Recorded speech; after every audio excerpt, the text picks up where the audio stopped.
મોટી નરોલી ગામ પાસે નેશનલ હાઈવે પર કીમ નદીના ઓવરબ્રિજ પર ચાલી રહેલી મેન્ટેનન્સની કામગીરીને લઈને હાઈવે પર ટ્રાફિક.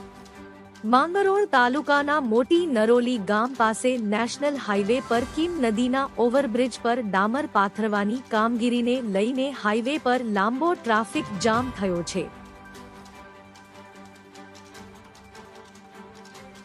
કલાકોથી વાહનો ટ્રાફિકમાં ફસાઈ જતા વાહન ચાલકો હેરાન પરેશાન થઈ ગયા છે.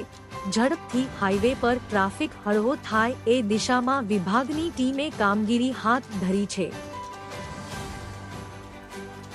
સુરત જિલ્લામાં પસાર થતા અમદાવાદ મુંબઈ નેશનલ હાઈવે 48 પર માંગરોળ તાલુકાના મોટી નરોલી ગામ પાસે નેશનલ હાઈવે પર કીમ નદીના ઓવરબ્રિજ પર વિભાગની ટીમ દ્વારા મેન્ટેનન્સની કામગીરી હાથ ધરવામાં આવી છે.